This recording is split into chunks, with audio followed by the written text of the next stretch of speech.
It's Becky from Power Tools with Thread. You are in our Stitchuation room. This is a Monday through Friday virtual stitching retreat where you hang out with me in here and follow me on my sewing journey. And I hope I can inspire you to put something under the needle. Good morning, everybody in the chat. Great to see everybody here. I colored my hair yesterday. I'm very happy with that. Needed done. I'm not ashamed to admit it. It's fine. Let me get my coffee. Oh my goodness. I hope you all had a wonderful weekend.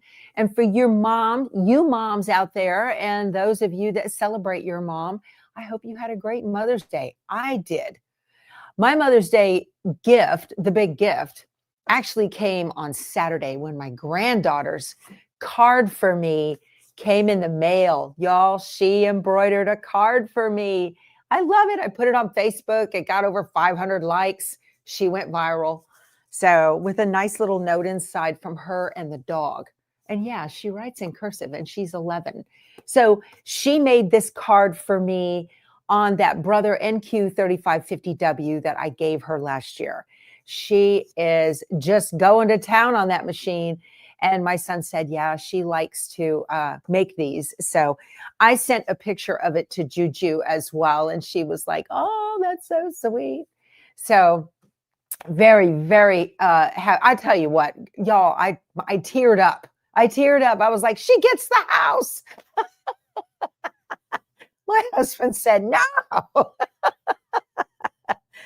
Oh my goodness. Okay. My shirt says quilters come with strings attached. Y'all, these shirts are from Allie MTs. I have a link to their Allie, the shop below in the description box, way down in the bottom, that says around my sewing room. And that's where I keep all of that. So yeah, that was so sweet of her, y'all. That just touched me. Oh my goodness. And then yesterday, my son, 40 years old, he graduated with his doctorate in pastoral ministries. So I wasn't there. It happened in Los Angeles.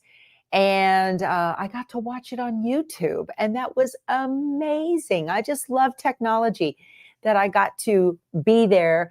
But I took a video and pictures of him walking across the stage and texted him to him. I said, I'm so proud of you. So it was a good Mother's Day all the way around. Very, very good. So thank you all. Yeah, that was really, really nice. So Betsy lost a bag. No, Connie lost a bag. Somebody lost a bag with rulers in it. Darn it. I hate it when that happens. I know. I lost something the other day too, and it just popped up yesterday as well. So thank you all. Yeah, I'm very proud. He's on a, good morning, Star. He's on a sabbatical now, so he won't be preaching for the next 5 weeks or so. And they're traveling around and doing family time, seeing national monuments and national parks and all kinds of stuff. So I think that's really awesome. Yeah. So good. You guys, my mugs. This is the black one. I love this. It's actually like a dark silver gray, dark gray, just gorgeous. So again, links to this below as well. Works really well. It is not a decal. This is laser engraved from Liberty Laser. So links below that as well. Hi, Glory. Good morning. Oh, my goodness, y'all. So I was going to do this rope bowl on Friday and realized belatedly that I didn't have the design files. And they rolled into my inbox about 1:15 Friday afternoon. And you guys won't get them yet if you're subscribed. I guess you don't get yours till around the 20th. I got mine early because I'm an influencer. And I said, yeah, I made the silly mistake of thinking I was going to stitch this up. So I apologize to y'all. That was not very professional. So I got them now and I am ready to go. Got them all done. And I put them onto the USB stick that came in the Hoop Studio monthly kit. So we're going to do that. Is it dishwasher safe? Yes, Cindy, it certainly is. I won't own a mug that isn't dishwasher safe. Because I talked to the guy who made these and I said, how do you wash it? And he said, well, I just throw it in the dishwasher. And I was like, what? Can you buy cards for other occasions? Absolutely, Nanette, you can. Yeah, Juju Just go to Designs by Juju's website and type in greeting cards, and they'll all come up. There's a lot of them. So that's kind of cool. You will you didn't miss much. We just started. Where is Frito, Peggy? I know. Well, the problem is that she got fed at 7:45 because she normally eats at 8, and now I start at 8. And so we've got to work that out. I think I'm going to back her up to eating after I get started. She may or may not come in. She has to come in because she has to make an appearance. I know. She's here. She is here. Okay. So I just want to get some stuff out of the way before we get started. Y'all, I am doing a quilt along. No, I'm doing an embroider along for the Autumn Love quilt by Lori Holt. Now, this is an embroidery in the hoop project. No plastic templates required. Okay. No plastic templates required. The plastic templates are for the quilting version. I want to get that very clear. There's a lot of confusion about that. You don't need the plastic templates to make this. We are going to make our applique shapes on the ScanNCut. Okay. Now, if you hear rumors in our world that the USBs are all sold out, that is not true. I checked this morning with Two Chicks Quilting, and they still have this up available on their site. Okay. You can either get just the USB and use your stash, or you can get the USB and buy a fabric kit. Now, again, for clarity, if you bought a fabric kit from Two Chicks Quilting, it does not include the USB in it. That is a separate purchase. So FYI, okay? Just FYI. I don't want you guys who already ordered fabric kits thinking that the USB comes with it, because it does not. Those are two separate items. But Julie, one of the chicks, told me this morning that Riley Blake has promised them that no matter how many USBs they want to order, their first order was like 100. They're already on the way. Any more that she orders, okay, will be fulfilled by Riley Blake. And everything's going to ship, because we're going to start after I get back from the cruise. I come back on the 8th, and then the following week we will begin. So it'll be mid-June. Okay. So, okay. All right. So I just want to make sure that you guys are crystal clear about that. You do not need the plastic templates. That is for the quilting version of this quilt. We are doing the embroidery in the hoop version. Also, one more thing. The smallest hoop size for this is a 6x10. I will not be resizing this down. If you have a 5x7, I don't recommend that you resize it down. Can you do it? Yes. Do I recommend it? No, because resizing stitches is not like resizing images, you guys. Okay. So it may or may not stitch out properly if you want to resize this down to a 5x7. If you have a 5x7, I recommend you get a new machine, because hoop envy is a real thing. Am I right? So, I don't think we've crashed a site as big as Riley Blake yet. You never know. Of course, Riley Blake doesn't sell to the public, right? Good. Betsy says you already had the USB. So she just ordered the fabric kit. See, that's the nice thing about doing it this way. If you already have it, you've already got the USB. It's been sitting there because you looked at it and you said, oh, that's cute. I'd like to make that. And then life got in the way. We're going to start this mid-June. So hopefully we'll be done. We're going to stitch a block on Tuesdays and Thursdays, starting after I get back from the cruise. Okay. Sandy says, I like big hoops and I cannot lie. I love that. Very, very cute. So yes, Sue is right. Resizing up or down is a recipe for disaster in embroidery. And when I do my snap-applique process, I can resize because I'm resizing vector graphics and then applying stitches. Totally different than having a pre-existing design and trying to resize it. Okay, be very, very careful about that. So you need at least, there's my Frito, a 6x10, 8x12, or 9x14 stitchable area. Come here, Frito. Everybody was missing you. There she is. There's my girl. Hi, baby girl. Yes, there's my girl. Hi there. You want your Dave biscuit? We got Dave biscuits. Yes, there you go, sweetie. You already ate. You can't be hungry. Yeah, that's a good girl. Y'all, I got my walking pad back there, and there is my glue gun is all warmed up, ready to go. I totally have it together today, I think. Let me get my stick for my Frito. All done? Here you go. Go brush your teeth. Good girl. Frito visit. There's my Frito. So good all weekend, y'all. Had a friend of ours came by and brought us pineapples. So I spent yesterday canning pineapples. I did that. His parents work at the food bank on the southeast corner of San Antonio. And that's one of the food banks. And when they got done at the end of their shift or end of the day, they had 10 cases of pineapples left. And so they brought home 7 of them because the people at the food bank said, you guys take this. They're not going to keep for the rest of the weekend. So they took the pineapples and brought them home, 7 cases. And Randy brought one over to us. And I gave 3 of the pineapples to my neighbor. And then the other 4 pineapples now are in 6 wide mouth quart jars. No, pint.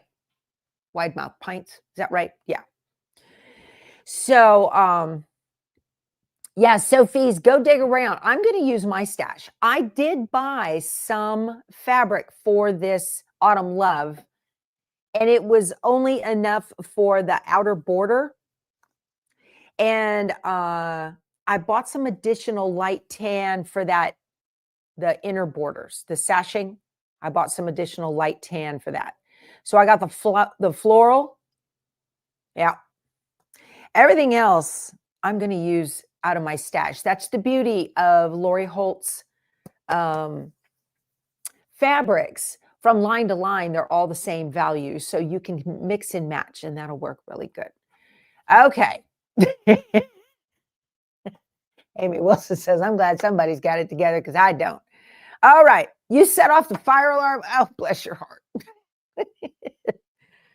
Oh, Pamela says there's banana bread in the kitchen. Y'all, we have a virtual kitchen. There's always a kitchen at a stitching retreat. So wander over there. You're in the right place. And hit the thumbs up button on your way in if you wouldn't mind. I'd appreciate that.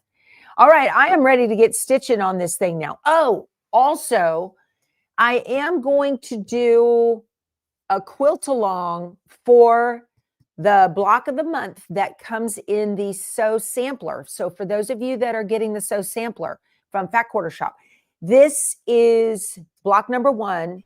It's called You Grow Girl. And what I did was a pre-recorded video just shooting real-time me stitching, and I will put those out once a month. Okay, so it's not going to be a live. So it'll be pre-recorded. You can always catch up. But let me show you what I did. I'll show you this tomorrow too. But I got block 11 finished on that house. But there it is, right. Where's my pink pointer, right there. There it is, 18.5-inch block. There we go. So I chose the fabric line. Now you can buy the fabric line for this, okay? You can buy the fabric line, which is Summertime by Camille Ross Kelly from Moda. Y'all, my block is made from Callie & Co. by Corey Yoder. I had a fat quarter bundle of that, and so I just used it. We'll see how it goes. Because these are low volume prints, which means tiny prints, not big, ginormous prints. Low volume prints used in this, and Callie & Co. is all low volume, so that'll work, I figured. All right, lots. How big is that quilt? Sandy, I'm going to guess, I don't know, let's figure 12. 12 blocks, I would imagine, just like on the Mystery Designer block of the month. The mystery designer block of the month, though, is like 89 by 94. It's huge, but it's got big chunks in the middle, in between those blocks of flowers. I don't know if this one will be that big. It doesn't tell me how big it'll be. I have no idea. But if you want to make it, okay, I will be doing this once a month after I get in the flowering pattern. You want to do the block from the Sew Sampler. It is pretty, and it was very easy. It was very easy. I liked it. Very easy.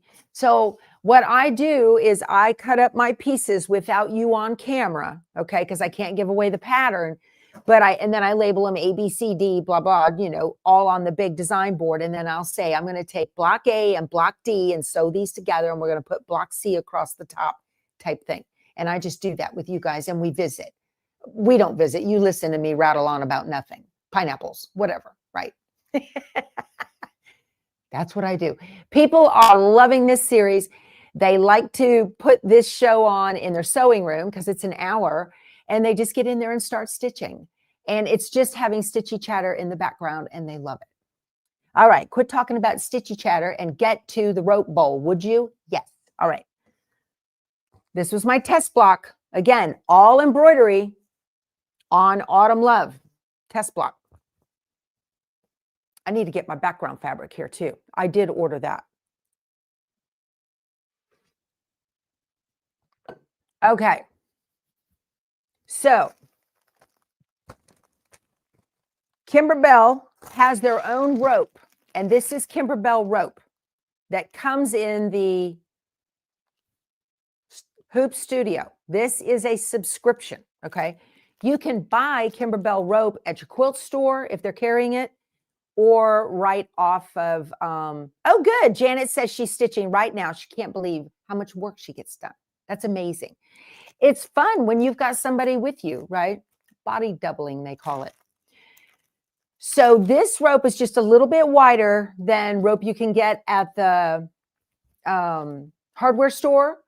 And it's a bright white, but it's completely up to you, you guys. Okay, whatever you want to do. You can also get Kimberbell's. They've got a whole rope bowl set for the holidays. I think I've linked to all that below.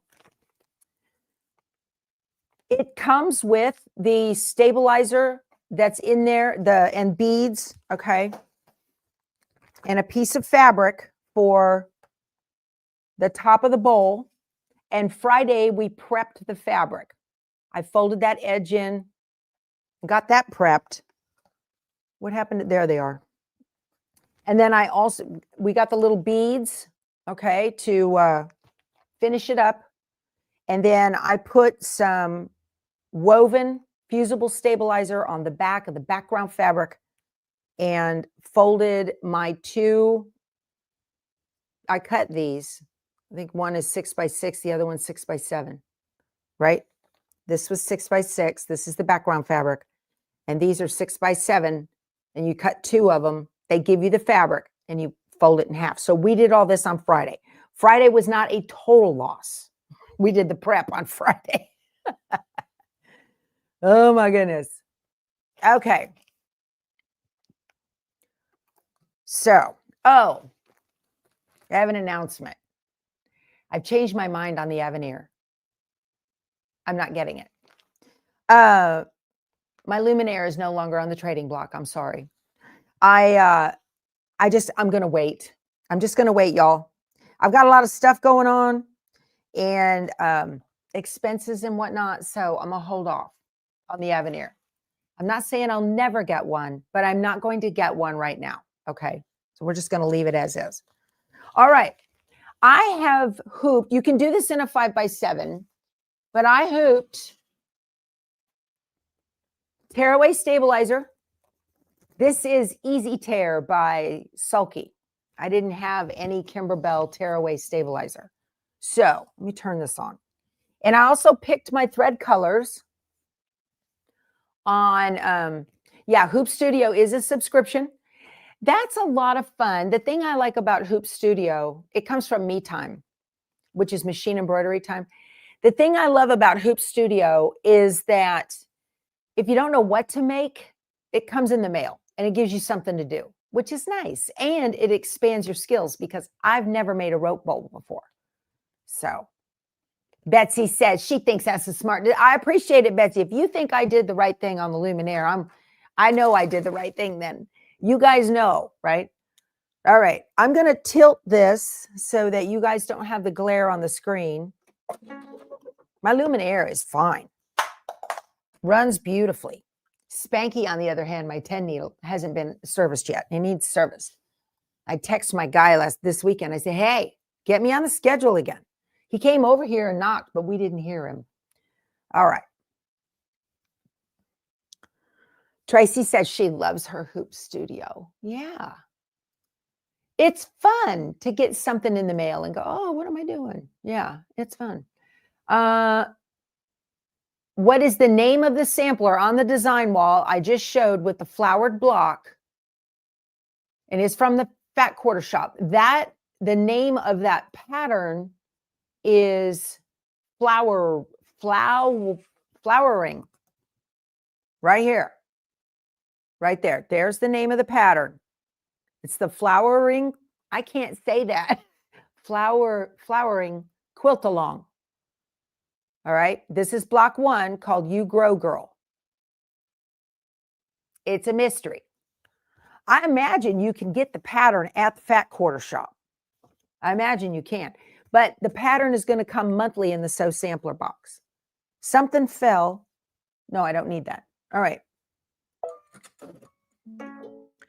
I have linen colored thread in the top. Oh, to manage all my threads, because I bought over 300 spools of thread at Austin Quilting and Sewing, Austin Sewing and Quilting, when I was teaching last week. And I love all of y'all's suggestions of how to manage 300 spools of thread. So what I have right now, I've got Isacord, mostly Isacord and Exquisite up there on this wall. These are trays that you get for, they're designed for nail polish bottles at a nail salon. So they come 6 to an order. All right. And I put my spools on there, one up, one down, and so that they fit better. So my plan that I'm going to do is behind me here, where my shadow box is and my Americana quilt, all of that, that's all coming down, and it's going to be moved to the other corner, opposite corner of the room diagonally. And I'm going to do all of that rearranging, and all of my thread racks are going to go up on the wall behind me. I want to keep everything embroidery in one zone. That I need to do that. I don't want to be walking back and forth across the room to grab thread, right? But the idea that I loved, what kind of stabilizer should you get to be ready to do the autumn quilt project with me, Tracy? No-show mesh is what I'm going to use. And it's 2 layers. I'm going to use 2 layers of no-show mesh, just FYI. Okay. So, yeah, the idea I loved the best that I wanted to do, a lady wrote me and said, think about your ladder that goes up into your attic, a folding rack that lays up on the ceiling. Because of the height of the ceiling, I could do that. I thought that was brilliant. Absolutely brilliant. But that would require me to encourage my husband to get with the program, and that wouldn't happen anytime soon. So I'm going to go with the behind me this has been up here for years, right? So I am tall. I can reach that. I can put a string on there and pull it down. That's smart, isn't it? You know what? I don't know. I'm going to talk to Keith, because wouldn't that be cool to have all my threads right up there? Oh my gosh. Will the no-show mesh shrink? Yes, it will. You guys need to pre-shrink your mesh before you. Okay. They say to use a tearaway. Was it a tearaway or a medium weight tearaway or a cutaway? Y'all, that's going to leave that quilt real heavy. Okay. Not all mesh shrinks. Test it. My mesh doesn't shrink. What shrinks is that SF101 on the back of your background fabrics. So I don't think I did that on this one. Anyway, we'll talk about that later, okay? Y'all be careful of that.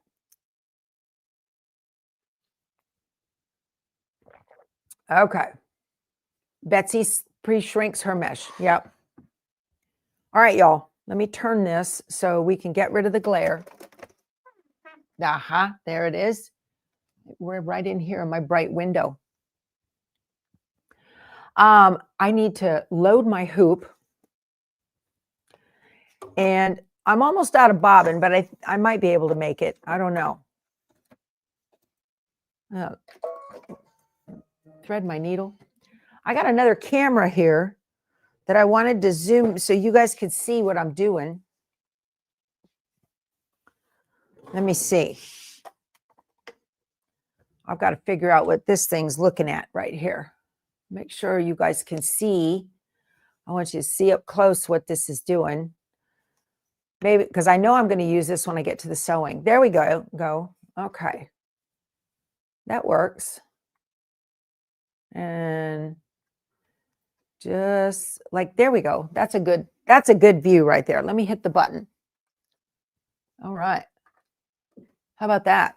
There we go. So I got to bring the design up. I'm going to go to embroidery and the pocket for memory. I need a camera hanging over top. And I'm going to go to the USB. And I created a folder called KB Square Rope Tray. And this is the base that we put inside. I'm going to hit set. And there it is. It's that simple.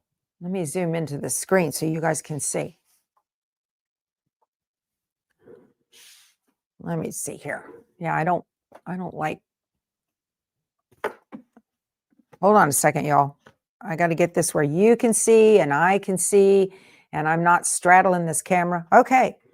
So I don't need to do anything to it. I'm going to hit embroidery and we're going to go. Let me hit the button here. This is a placement line for that. It's like Peltex.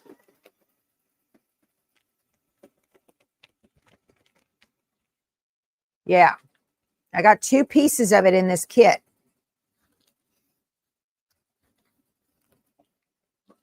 And you can, I'm going to use tape on this. My stuff is floppy. That's okay. Not a big deal.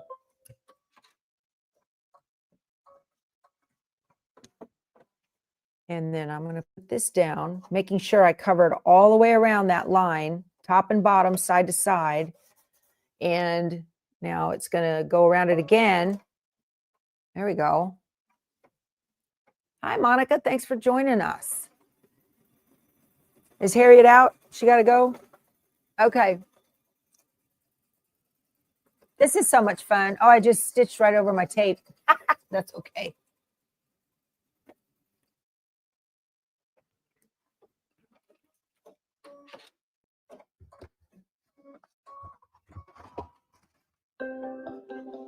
Boy, that was hard, wasn't it? Oh, my goodness. You see that? Easy peasy. Okay. Now, what I need to do is to trim this around so it's an insert. That's the whole idea. Let me get my scissors, my good scissors. Here they are. All right. Hi, Kathy. Thanks for popping in. You can take it out of the hoop now, but I like to have it on my lap, make it a practice. You guys use a firm foundation underneath. I fold it on the line first and then trim.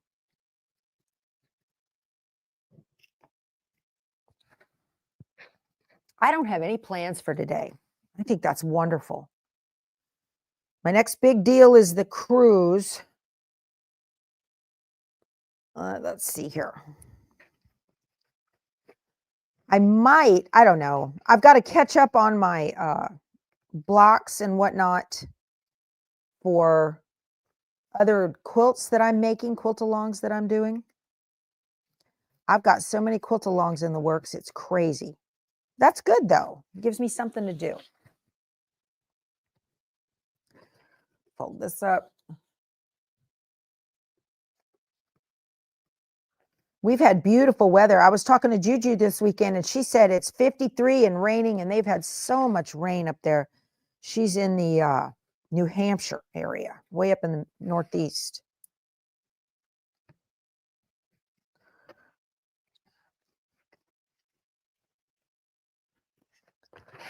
Okay, so you got to make this first. This is the insert that goes inside of the envelope back. All right, I'm going to pull this apart. And then I can just tear this away. Well, it's going to tear the stitching. It's not going to, well, there you go. It didn't tear it all. There.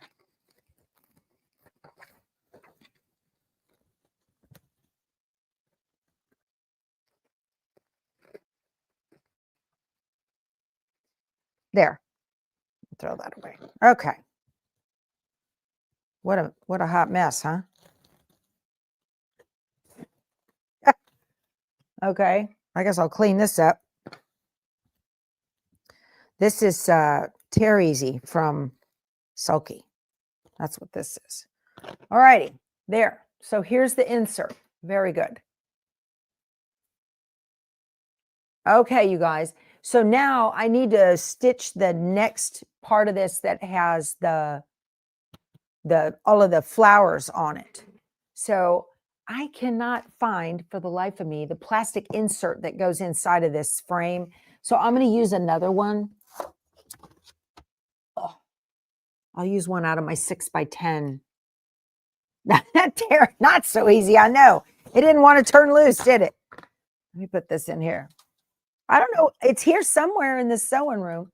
That makes me nuts. And I have another piece of stabilizer all ready to go. You guys, when you do these magnetic hoops, center your stabilizer on there and put that corrugated plastic down. Okay. And then I'm hooping in my lap here, but I'm going to put this up on its edge, and I'm getting, so I stand it up at a 90-degree angle, and I get this edge of the top and this edge of the bottom even with each other. Okay. And then lay this down and then pull this out. That's how you get a good hooping and no pinched fingers. Okay. Don't be pinching your fingers. That hurts. Yeah. All right. So let me put this back in here. I don't know if I have enough bobbin. I think I need more bobbin. Let's see my pre-wounds. I used Dimes pre-wound bobbins in the tube. Okay. This is the one.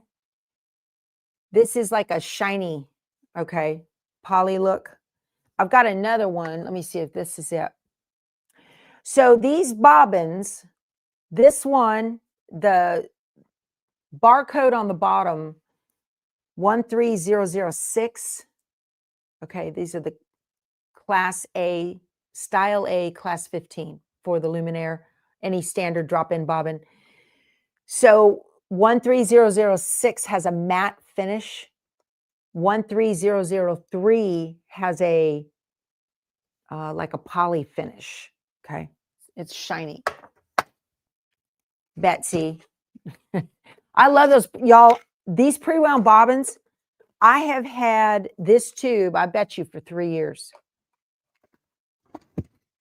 Best money spent for sure. So I don't want to run out of bobbin mid-flower. So I'm going to pull this one out and switch it out. Yeah, I'm pretty close to, I might have made it. I don't know. It's not that big of a design, but why tempt fate? Okay. I'm going to drop this in there. Okay. All right. Good to go on that. And put my next hoop in. Okay. Let me switch you guys over so you can see what I'm doing. I'm going to tell it, okay, we finished. I'm going to go home. Okay. Embroidery. and my pocket for memory and my USB and the folder I made. And there's my flowers. And tell it okay. Set and embroidery. Awesome. Okay, first is the placement line for the next shape stuff that we're doing. This is the holiday wreath embroidery file. Stitch the tray base placement line directly onto the stabilizer. So when you get these instructions, if you're brand new to embroidery, these are the best way to go. So part 3, we just did part 2 up here. See that?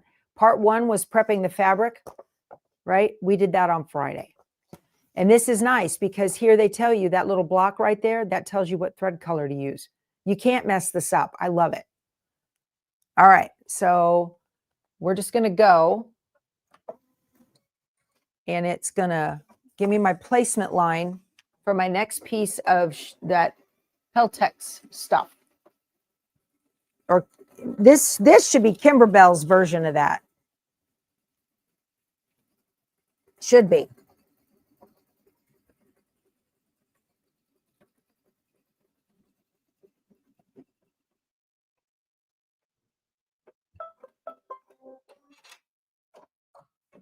Does anyone use the sideless bobbins from Dime? Ooh, okay. I'm going to put this on here, covering, and you can set it halfway into the design. And so you've got a little over the top and the bottom, and then bring it over and then lift it up and make sure you have enough side to side. That's how you can make sure your stuff is straight on there. All righty. And stitch it down. Oh, here comes a guy walking up my driveway with a yellow vest on. I wonder what he wants. Let me get my husband.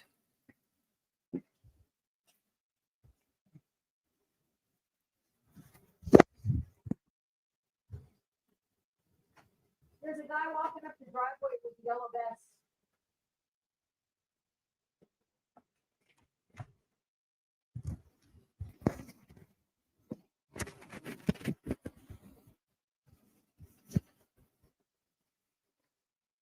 Okay.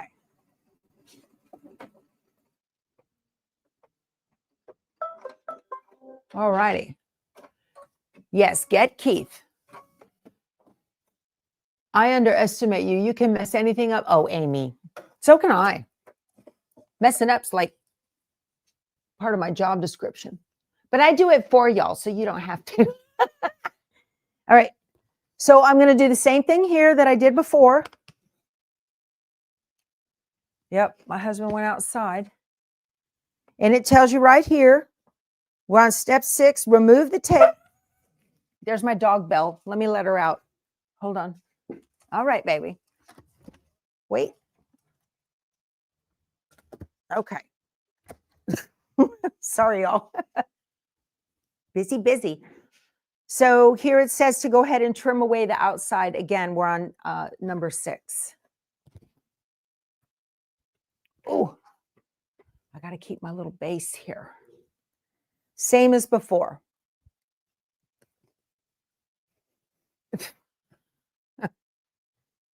Yeah, just get the regular A size for these. Now, these bobbins, the pre-wounds, can you reuse them? Yeah, they're kind of brittle, so be careful. I generally don't. They're not designed to be reused. Can you? Yes.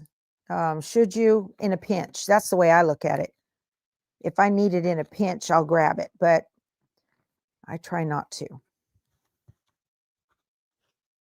I love having windows right in front of where I sew, you guys. I can watch the neighborhood go by. I love that. And see strange men walking up my driveway. There we go. Throw that away. Okay, good. It's okay, Teresa, you're not late. You always have had a bark bell. I know, I love dog bells. That's why I have a dog. One of the main reasons I have a dog. All right. So I put that back in the machine. And now let's see, we're on step number 7. If you're a beginner embroiderer, this is the video for you, because I go step by step and show you how. Stitch the base front placement line. I bet you it's sitting right on top of the other one. Okay. So let's do that. You're welcome, Teresa. Okay. It's going around just around the outside, but this is the placement line for the fabric that has that woven fusible on the back of it.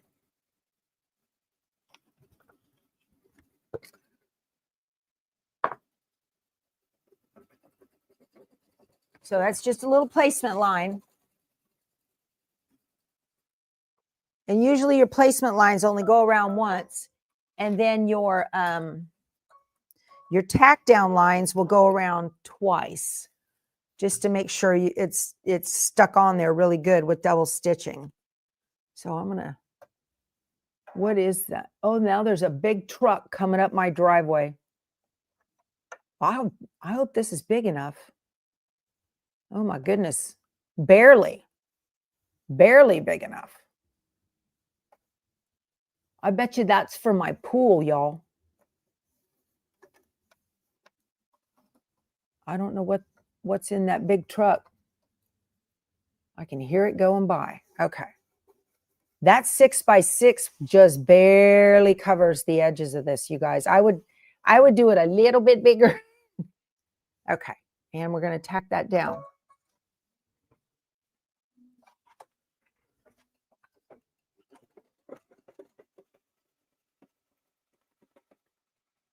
Nita wants to know, is there a way to go back a step when embroidering a design on the Stellaire?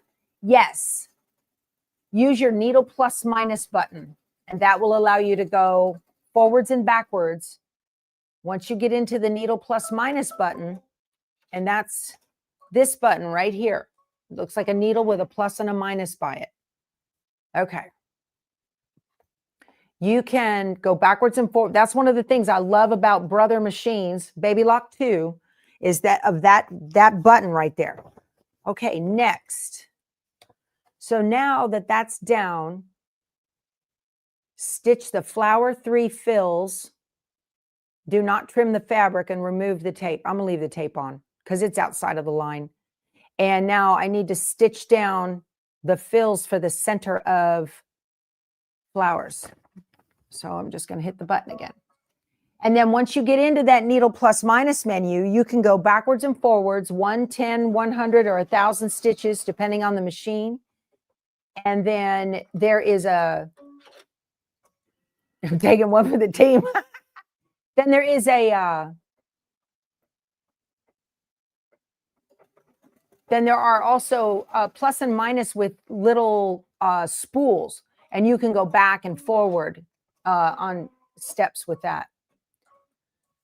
That's a really good question. Let's see. Let me see here. Linda wants to know, when you started, how did you find the center of the hoop?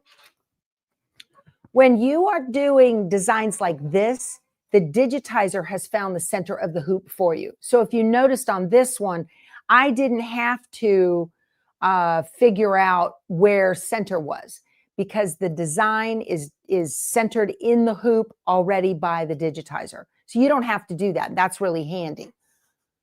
Let me move that. Okay. Okay. Don't I have to change my thread color? Not that time, Betsy.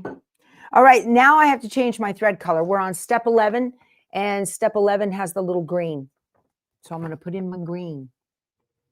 Now, buttons, buttons, buttons. Okay. When I change my thread colors, what I do, the center of those little flowers, you can't even hardly see them. I'm going to grab this, and this is the thread that I just used. I'm going to drop it over the front. Okay, put this aside. And I'm going to grab this green. This is different than the one I had chosen, but I like it better. You can use whatever color you want. Use what you have on hand. Don't get all hung up on thread numbers and colors and whatnot. Now, what I do is I hold the tails together. They're about the same length. I hold them together, okay? And I make one loop. And I hold the loop with my thumb and my forefinger just like this. Let me put it down so you can kind of see it. I drop the tails behind the loop in the center, reach through and pull, and I make a tiny single knot. And I just lay it right up there. And then I reach in front of the needle and pull it through the machine. Okay, just like that. And thread the needle. Okay, and now I'm ready to go. And it's going to stitch out the green parts.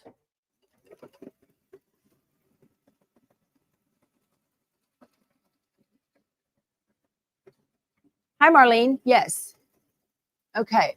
What store for Autumn Love? Yeah, you guys, you can go underneath the video. It says more ... Okay, in the description box, you tap that and it opens up.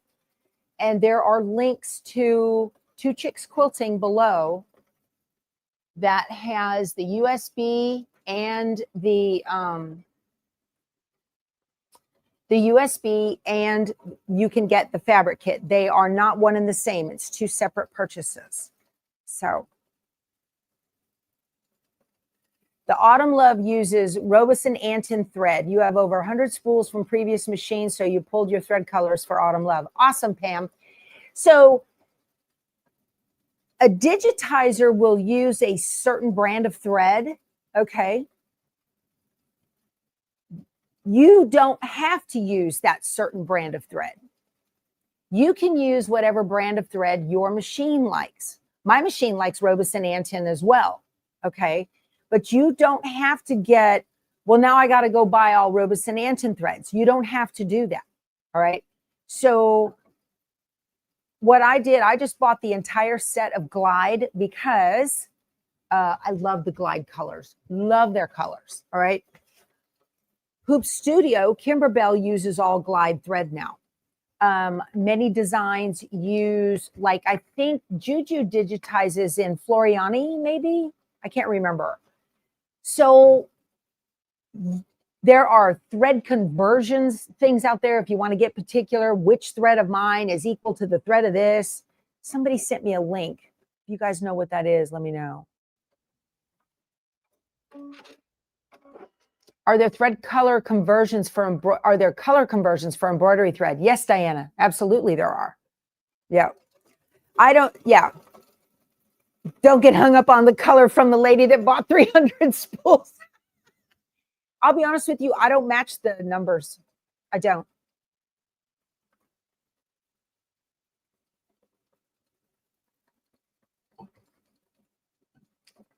Let's see. Oh, Nancy. Some people don't realize they're damaging the machine by pulling the thread from the top. So what that means is,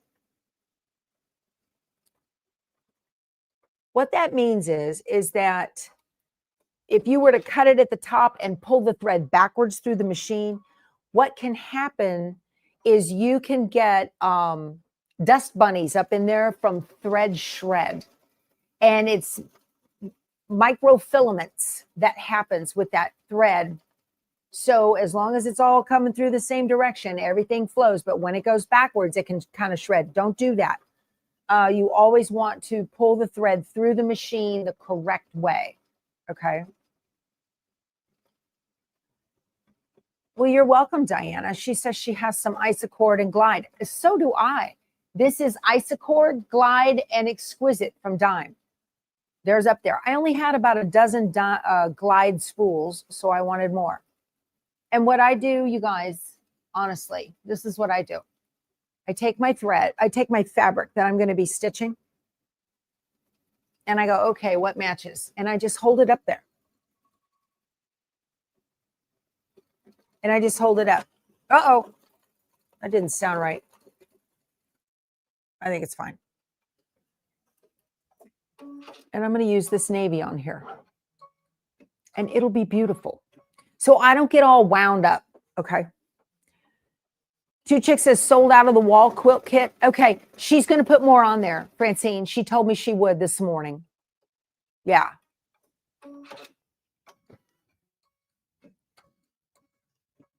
The only thing you really got to watch about threads is making sure that they're all the same in the design, unless the same weight, unless the pattern calls for a different weight, a specialty thread. Am I doing Embroidery Thursday live link today, or am I going to do more tomorrow? I'm gonna sew this bowl this morning. You guys are welcome to hang around if you want. Okay, now the red. Ooh, this calls for candy apple. Candy apple is buried way deep in this box of 300 spools of thread. Am I going to do any more on the firm foundation? Yeah, Barb, I worked some more on that this week. That's not a quilt along with you guys. That's not a quilt along. Okay, I'm just making it. But I made more of those this week.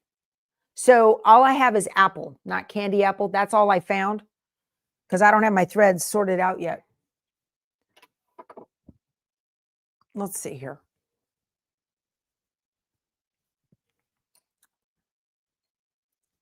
Show you how quick this is. Give myself a nice long tail. Okay. I mean, I know some of you still like to rethread the whole machine the entire time, and that's great. Just keep doing this and practicing. You'll get better. Look at that.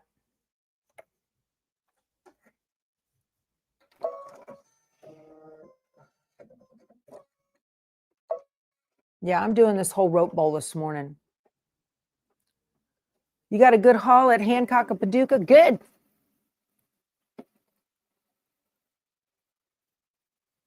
Brand new thread. Yep. That doesn't sound right. I don't like how that sounded. Let me cut it and look.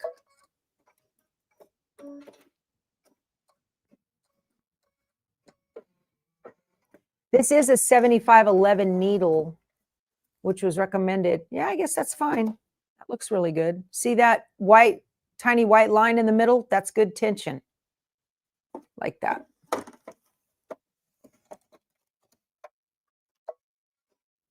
Okay.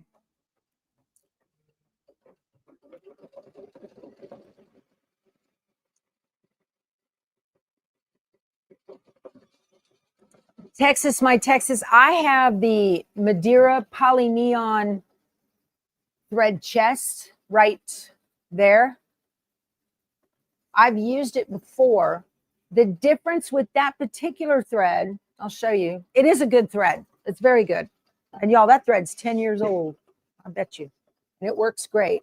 I grab it when I need a color that I don't have, and I've got it in there.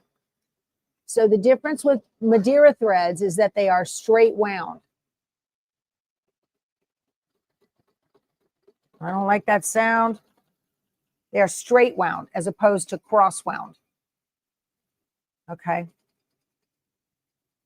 Ah, Peggy, you messed up your tension. Poor thing.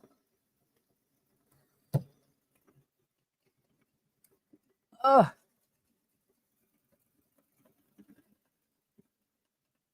Let me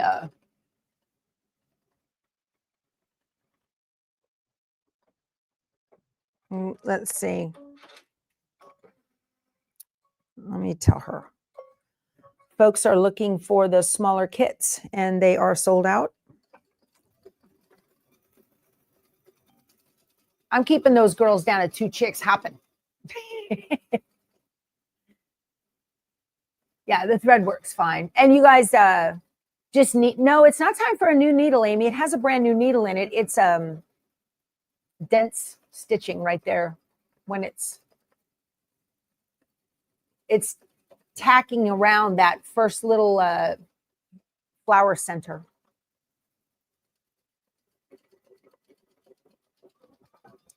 So Carla says, if it's straight wound, is there a different way to put it on the machine? If you're using a straight wound thread, you can use your horizontal spin. This is in the way. Horizontal spool pins. Okay. Horizontal thread, straight wound thread can come off these horizontal spool pins. They don't mind doing that. If it's a cross wound, it needs to go up, over, and down, which is why you use this on the back to go up and down. So, oh, Betsy, he hadn't got it out yet. Well, let me wake Darren up and text him and tell him, get those out. Poor Darren. Okay, now I've got to change my thread color to what? What are we doing now? Stitch the flower fills 2, which is I think that's the dark gray space. Yes. So that's the dark gray. See, it tells you what you needed. Let me move this out of the way here.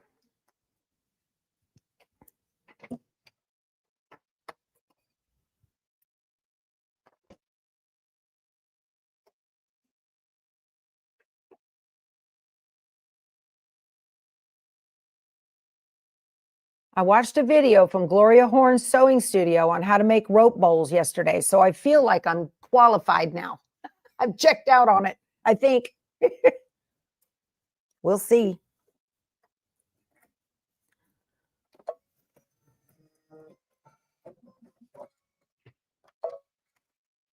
Okay.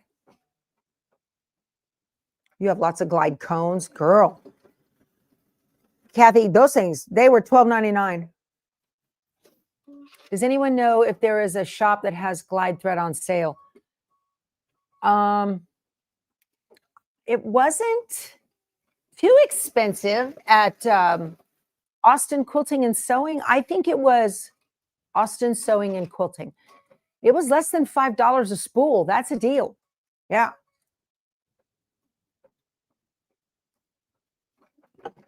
So on your rope,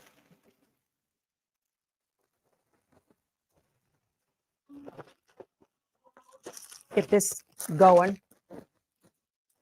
Well, that's doing that thing. Oh, I don't want to throw that bag away. I'm going to hold on to that. On your rope here. It comes with the little end all taped up like that. It's taped. I'm going to pull that out.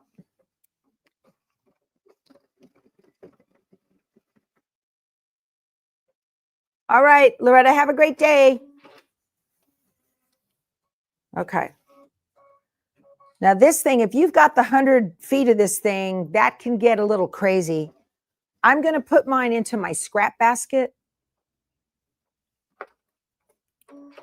and let it kind of loosen up so that it doesn't get all kinked, because it'll want it. If you leave it like it is, it'll get kinked. Okay. So I'm going to put my hoop back that I didn't.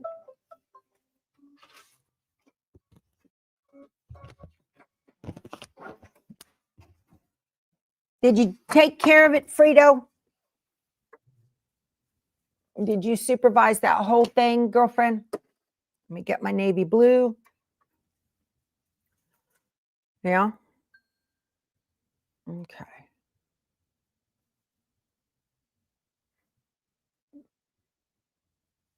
My husband's out there making seam rippers. He's going to take them on the cruise. He's already made 40 of them. So I hear his radio going outside. So I know he's out there working again. I don't think I would have had enough bobbin. I think I made the right choice to change out my bobbin. Okay.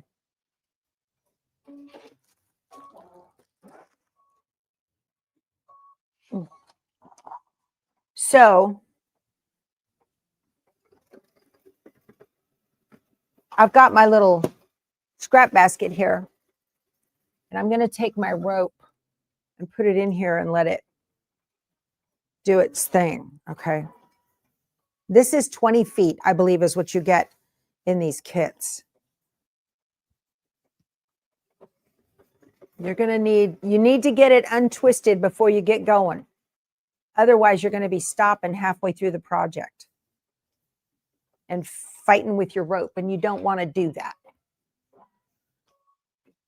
So I think I'm going to do the old rope management, AKA like a binding bowl, you know? See, this is what happens. And you don't want to be fighting with this while you get your,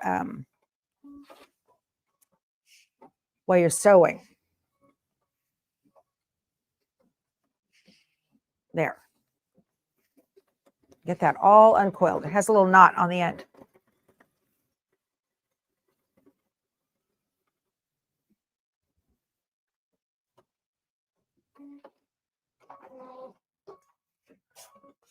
Making good use of my embroidery time.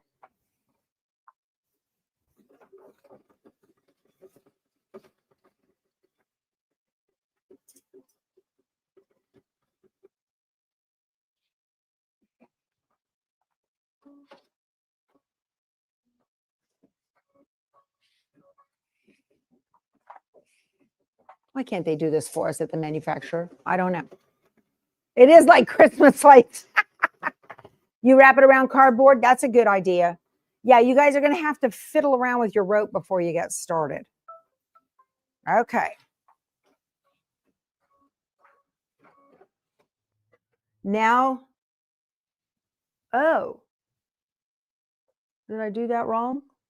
Okay. So now I'm going to put this in here in my basket. This is my scrap basket, but it's got all these gaps in it. And I'm just going to run it through a handle, just like that. There. And it's going to come from this side of the machine. What did it want me to do? What step am I on? I'm on step 10 of 16. And, oh, same color. Here.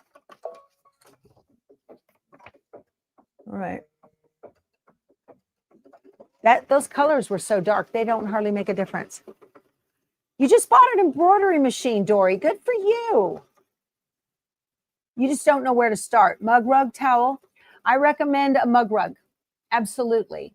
Yeah, mug rugs don't require any additional stabilizers. Whereas if you're going to do a towel, unless it's a tea towel, and even then, you need a topper stabilizer. So just get yourself one of these dime embroiderer's compass. I'll show you what you need. I've got links to Dime below for all this stuff. Let me find it. It's a great resource. Let me see here. Well, I got too much stuff. I can't pull it out. It's a compass, and you rotate it, and it tells you what stabilizer to use, what needle, based on what kind of fabric you're going to be stitching on. Fox Den's laying in bed. Got to go get more coffee. Go ahead. You're not missing anything.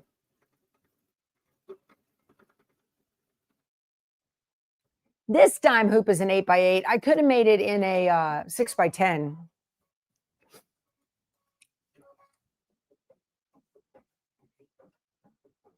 Can you order the project without a monthly subscription?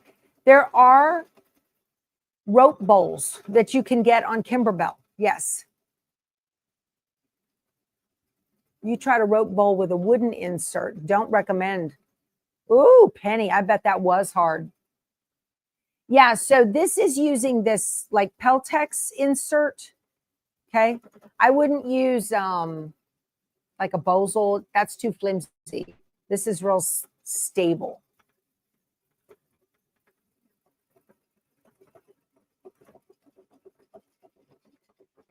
This is taking forever.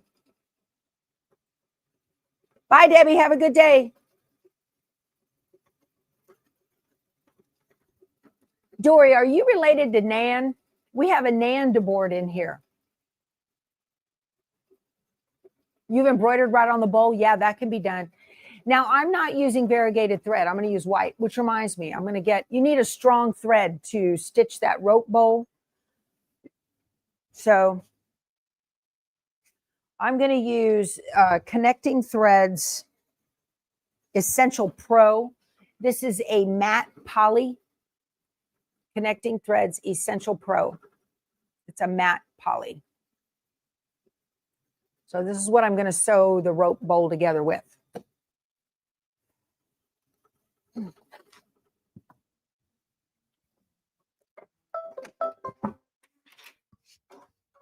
What's next? What color is next?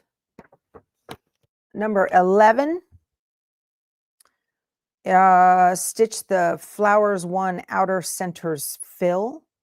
It says to use a navy for that. Okay.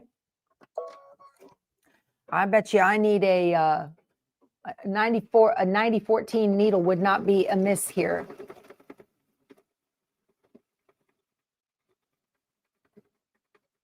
This is so pretty. Hear that? I could use a stronger needle, but this one's new, so it's okay. Oh, that's so pretty.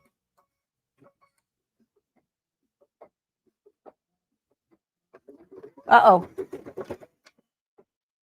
We're not threaded anymore. How did that happen?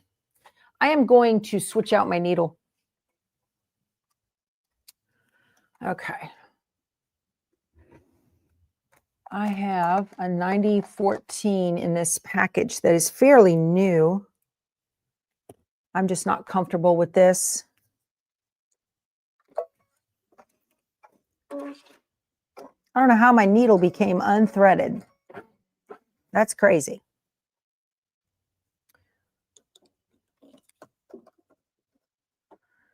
When you're doing stitching where you've got a lot of satin stitches on top of the same thing, on top of each other, you definitely want a little bit heavier needle.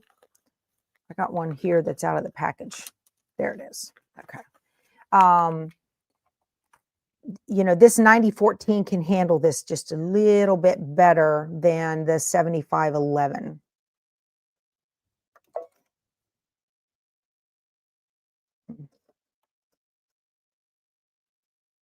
Your machine will tell you when you start hearing it thunk, thunk, thunk, it's going to tell you, hey, something's fixing to happen. Brace yourself. That's what it's telling you.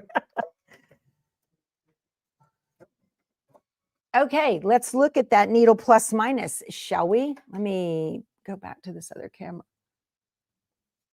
Okay, I'm going to zoom in here so you can see. So on the needle plus minus, which is right here, if you're looking at it on the Stellaire, it looks the same.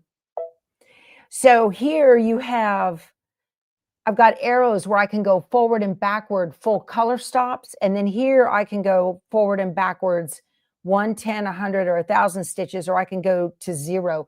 If you have ginormous boo-boos in your project and you need to stop, maybe restart the machine, start all over, whatever, look up at the top and pay attention. It'll tell you what your thread count is. So like I'm on 7305 out of 9589 stitches. Okay.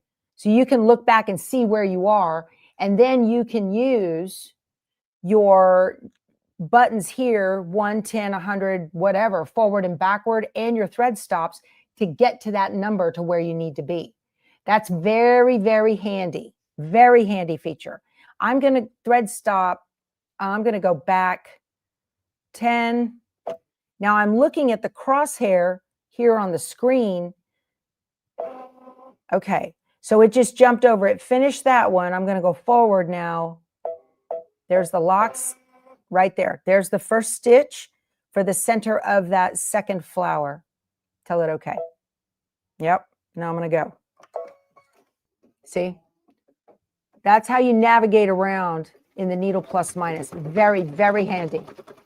Hear that? Thunk, thunk, thunk. That 9014 needle can handle that.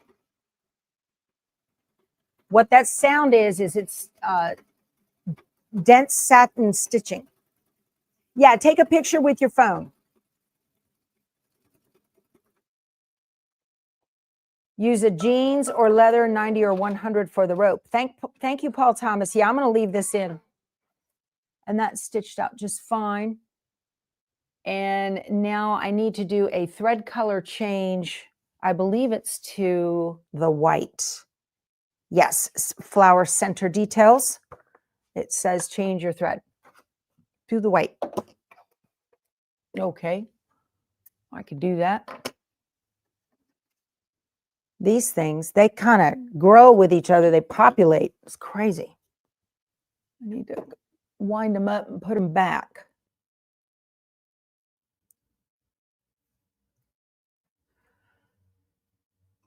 Yeah, sewing through that rope, it's got a center core. I'm going to show you how to get that prepped for the rope bowl.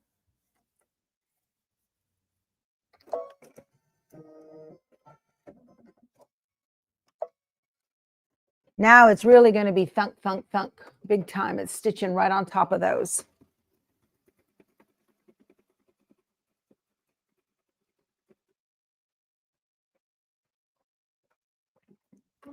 No problem.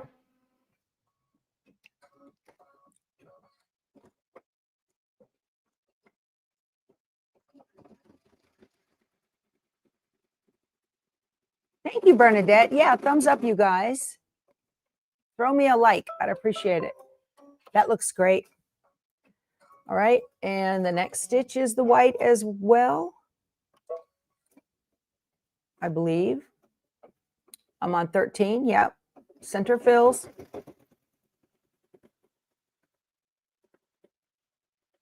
So pretty.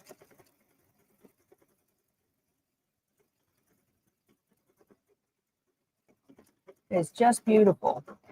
Very well digitized. Very well digitized.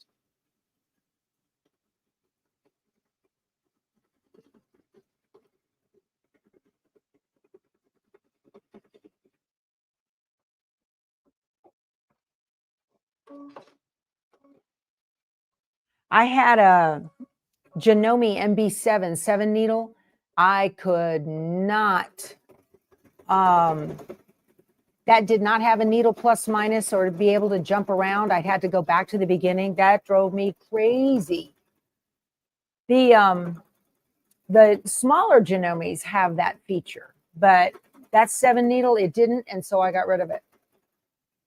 Thank you, Christina. Yeah, they are beautiful colors. This is Glide as well.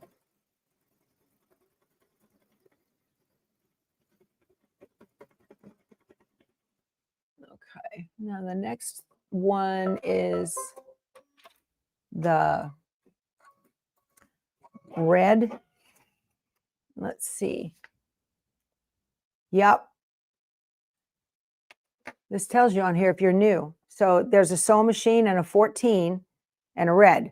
And so right here on my screen, it's 14 and it matches. That's the cool part about using anything made originally by Kimberbell is baby step instructions. They have the best instructions in the industry.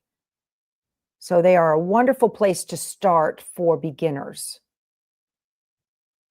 I've often recommended Kimberbell mug rugs. If you can find a CD or USB, they have them a lot of times in your quilt stores, or you can find them online. Great place to start for beginner embroiderers. Okay, we're going to thunk quite a bit here. This is red centers on these flowers.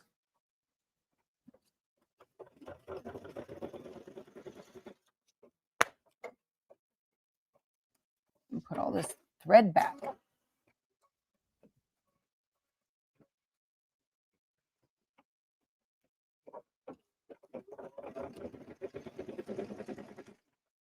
I saw a bowl last night that someone had made, and they used the fabric and wrapped it around and left rope space between. What's next? 15, stitch the bow fill. Okay.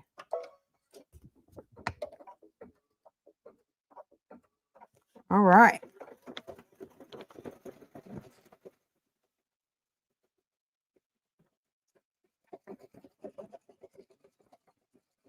I went to the Kimberbell warehouse and saw how their R&D works and everything. I was very impressed. And up on their big floor, they have upstairs every brand of home embroidery machine, and they test every design. Very, very good process.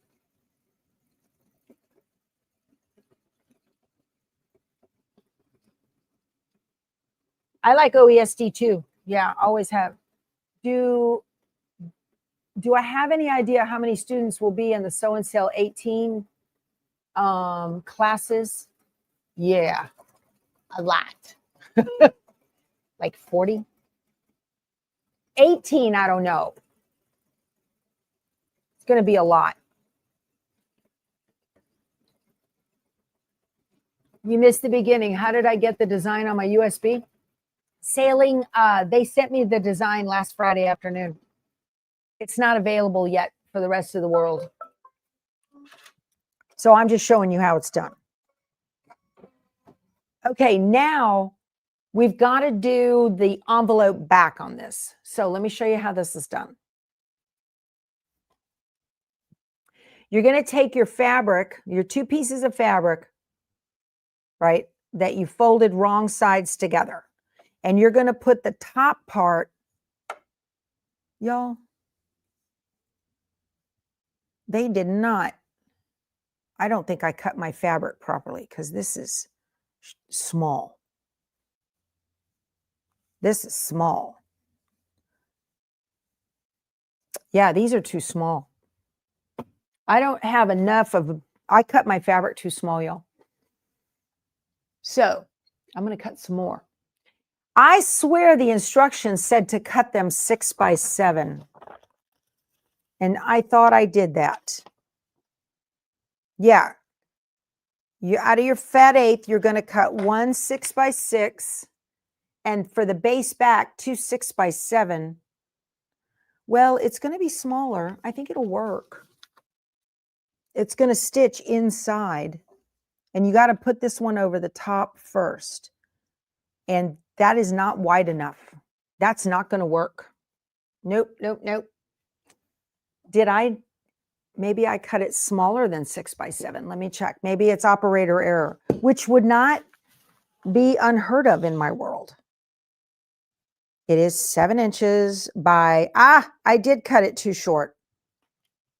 I cut it 5 by 7, not 6 by 7. Totally my fault. So I can fix that. I'm going to get some more fabric.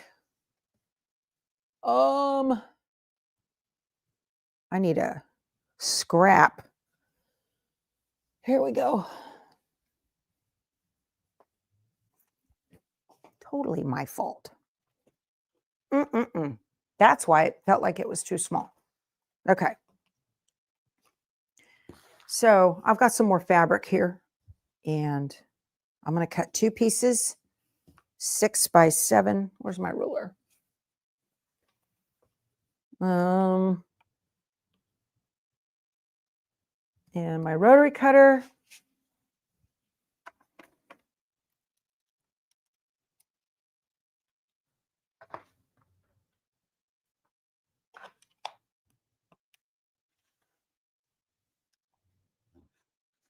There we go. There, I need to press these. They're not the same fabric, but that's okay. It's the back. Bye, Marilyn. See you later. Okay. Usually operator error in your room too. Yeah, it happens, y'all. Ain't no thing. Go with the flow. I'm stepping over cords here. That's my big deal. I hate having my back to y'all. Rude, right?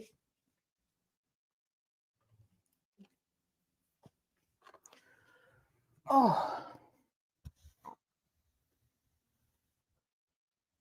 Okay, I just need to fold these right sides together. I've even got my selvage here. Not a big deal, okay?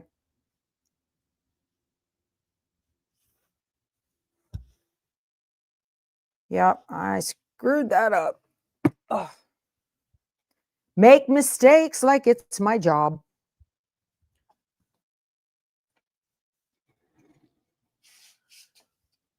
The first, I thought that the base was a little bit small, but then when my my backing was totally small, yeah, that was a good indicator. Okay. So what you got to do is you're going to take one piece of this, and you want to put it over the side with the bow first. Okay. And you want them to overlap about 1 inch.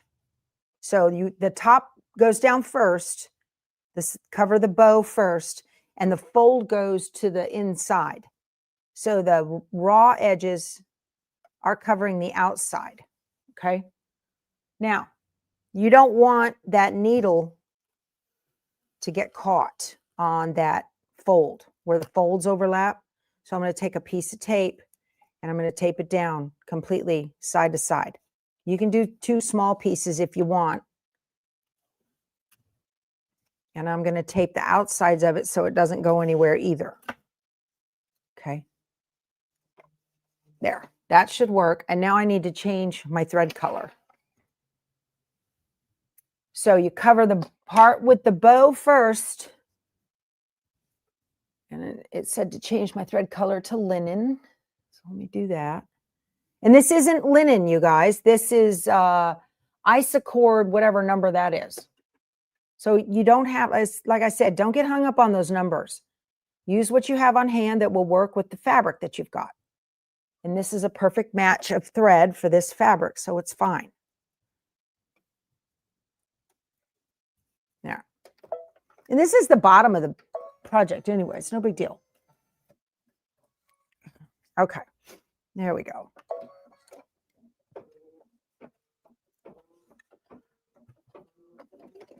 Anytime you're going to be doing, let's do a triple stitch. Anytime you're going to be doing an envelope back, you absolutely require your favorite phrases. Oop, let's do that again. And where did I put my scissors? Whoop. You absolutely need to put tape over the whole thing where they overlap.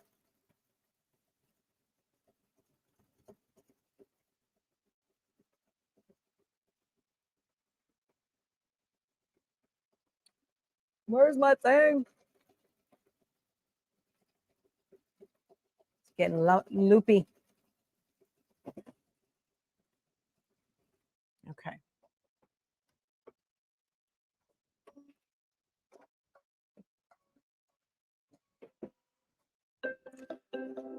All right. It pushed my tape up right there.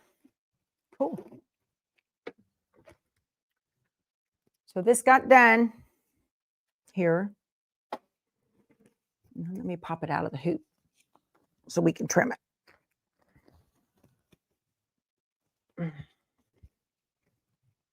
I do wish I knew where that plastic insert went for this. Okay.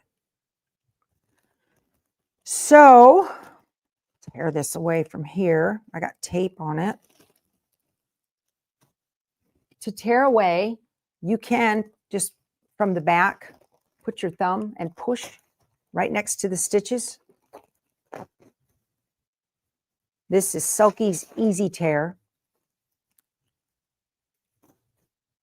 That works really well. I got a whole bolt of that stuff. I saw some chatter that Pellon had declared bankruptcy. That is correct. That Pellon's owned by the PCP group. And that was last June of 24 that happened. So it's been almost a year. So, all right. I'm going to freehand this because I roll like that. So I'm just going to take my rotary cutter and cut around the outside of the stitching at about 1/4 inch. Okay. I have a brand new blade in there. Whoop.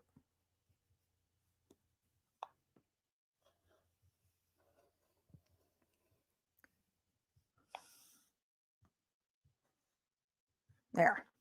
Good. Excellent. This goes in the scrap basket and that goes in the trash. There we go. All right. So this is pretty thick. You can trim the tails if you want. Don't trim the knots. You can trim the tails. But I wouldn't worry about it because all of this is underneath that heavy stiff stabilizer there. Okay. So let me get the tape off here. Good.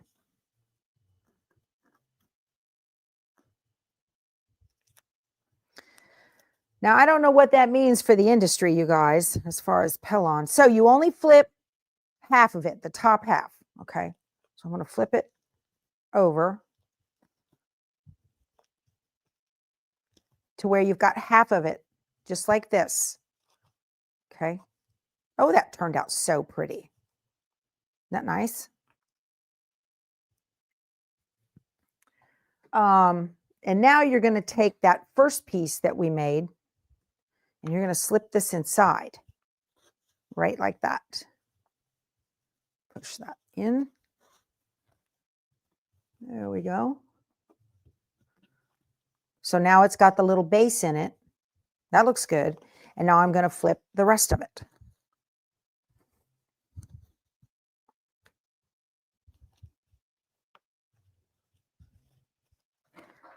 Get in there. There we go. Perfect. Oh, that looks nice. It's beautiful. Pretty, pretty. That turned out lovely. Very, very nice. Easy peasy. Nice and smooth, not lumpy bumpy. Turned out great.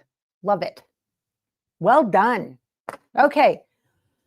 Now for the rope. So I already prepped the rope. If you just joined us, thank you.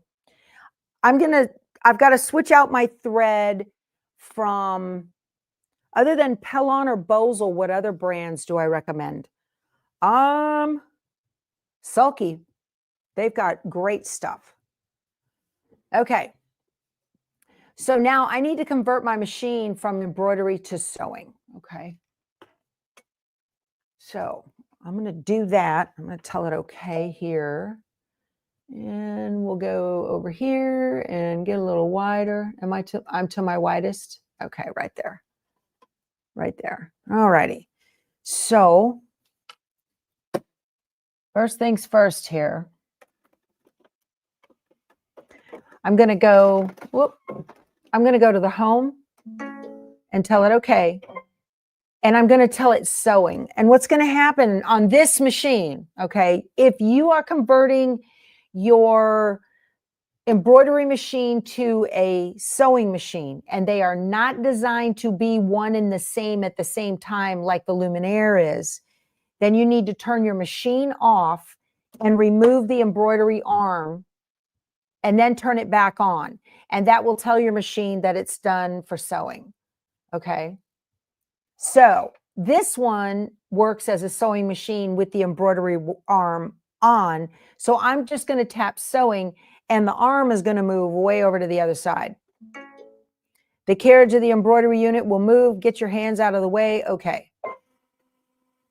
So now it has given me lots of room for sewing. All right. So that's all. All right. Bye, story time. Running away to the circus. Hope you find work. Let us know. My mom used to tell me that. Right when you find work. All right. So I'm going to switch out my foot. Take the W foot off. There we go. And I've got my Luminaire box here. And I need this gizmo.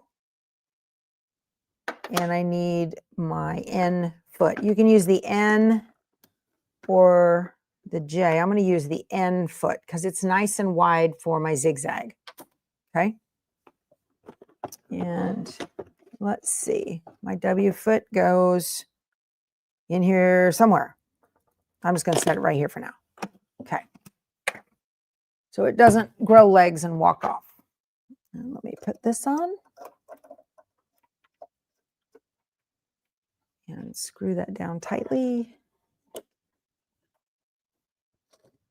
All right. And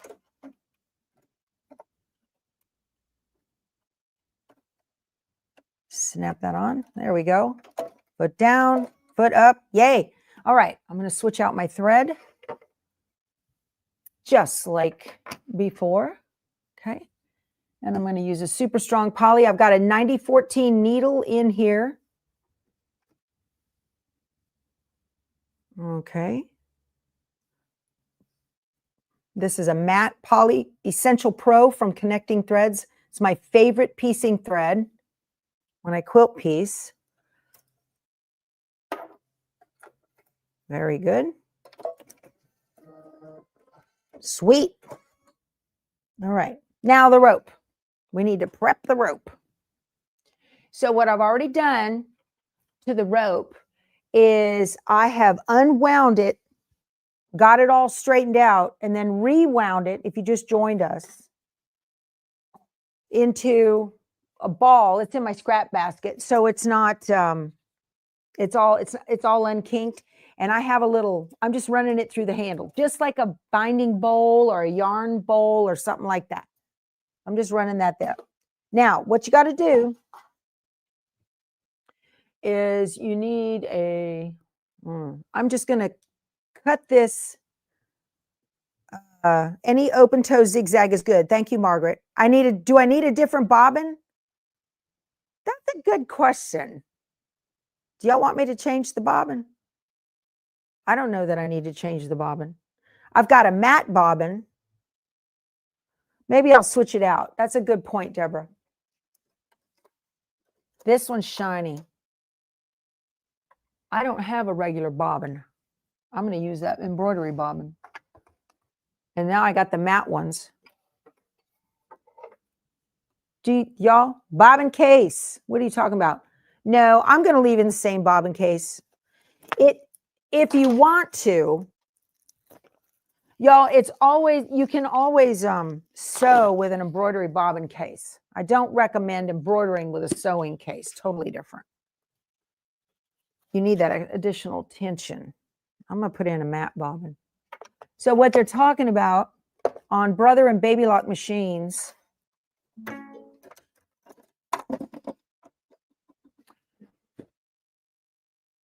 there's a blue dot, purple dot in the base of the bobbin case, okay? That means that this bobbin case is specifically set for lighter weight, thinner bobbin threads, other than the standard sewing, okay? The bobbin thread shows on the outside of the bowl. Yeah, okay, that's okay. It'll be the outside of the bowl color. This will work fine. I'm going to use this matte bobbin, and it's an embroidery bobbin. You can switch to a sewing bobbin if you want, but just good point, y'all. Make sure, just think about the fact that your bobbin's going to show on the outside.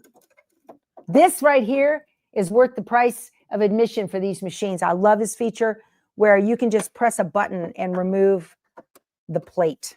Love that. Love, love, love. Okay. So I'm new at this. I've never made a rope bowl before. And we're going to see how this goes. All right.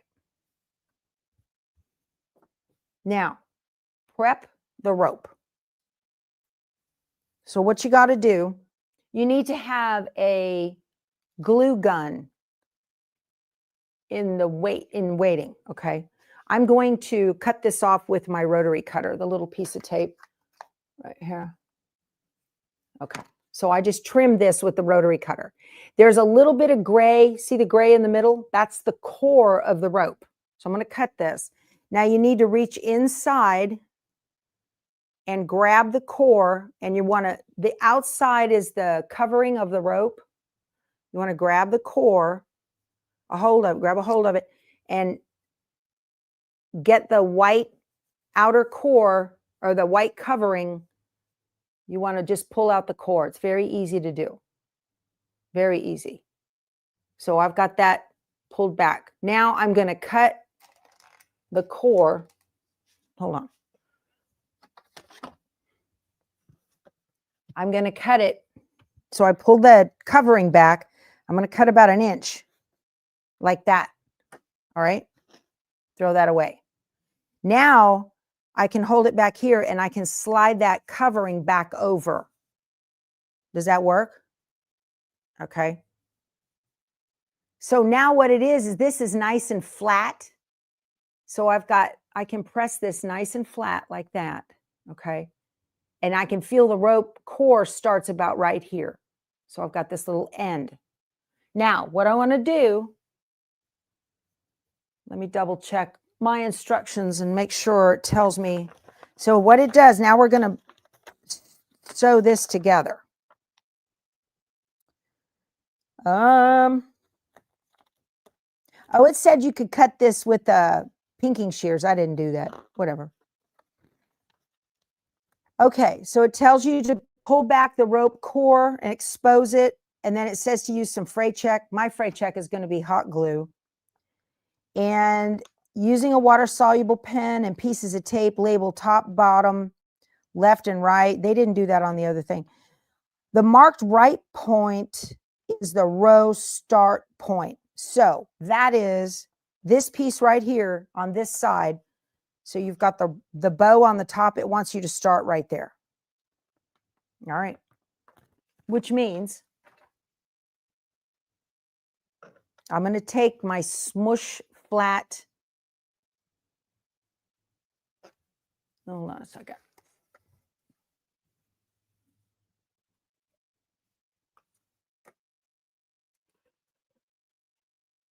All right. So here's the top. Here's the bow. It wants you to start over here on my right as you're looking at it. So I'm going to, this goes right up in here just like this. And it mashes up flat like that. So here's where the core starts, just on the other side. And this is nice and flat up in here. And we're going to sew just like this all the way around. Okay. So to secure that,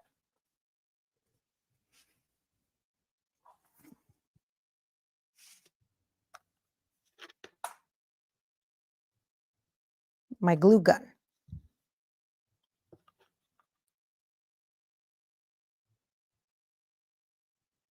Okay. Glue guns and I are not friendly with one another. That is, it's pretty bad when I use these, but you know, I'm doing it for the team, you guys. Okay. So I'm just glue gunning that in there. I don't like fray check because it's going to make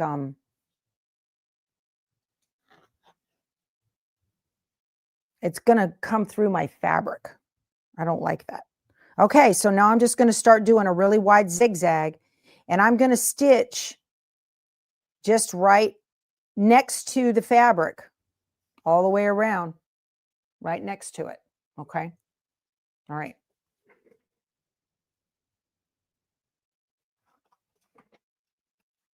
Here we go. So you got to do that part. Okay. Y'all, I've got hot glue strings everywhere right now. So I'm going to go on a zigzag, wide zigzag, number 10. And my width, I'm going to move it up to like a 5.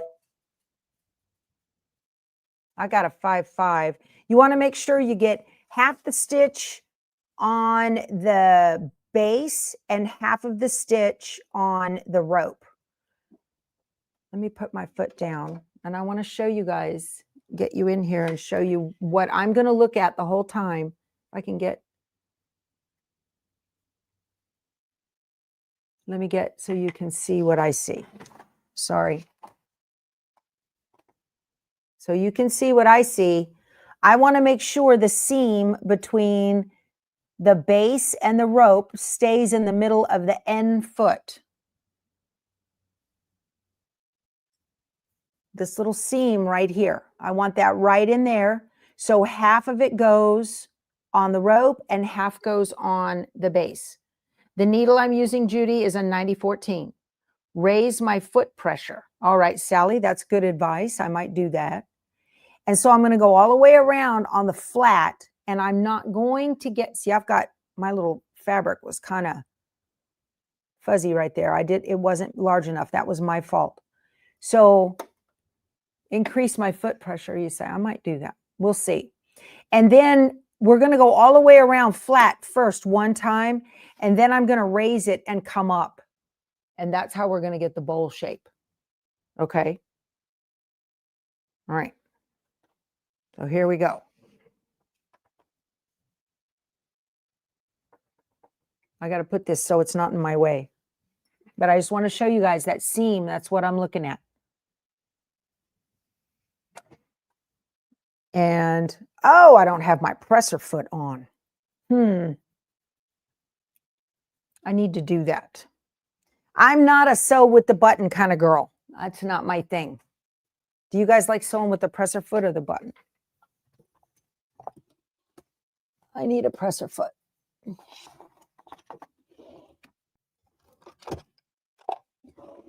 Now I'm using that old school kind of presser foot so that, let me make this wider so you can see what I'm doing.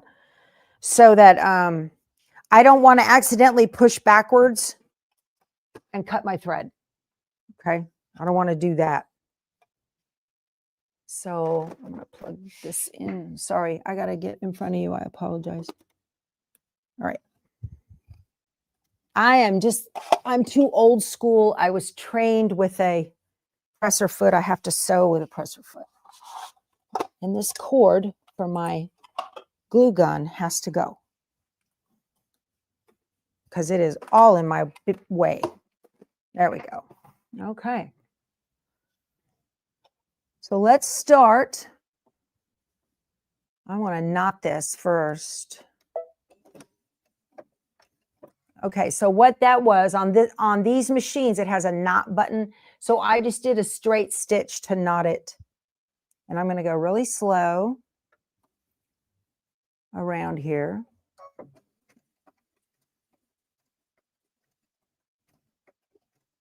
I've got it on slow stitching. I need to speed that up. That'll make me crazy.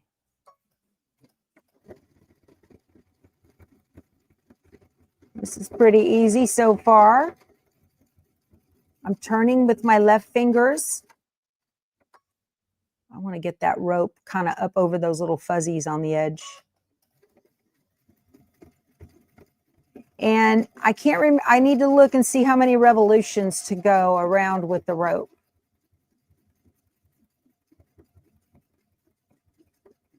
I'm keeping that seam right in the middle of the end foot.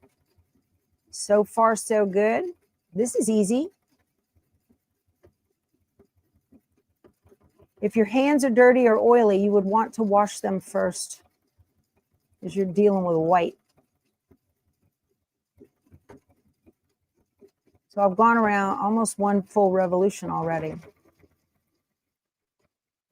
I imagine once you get good at this, whoop, pay attention.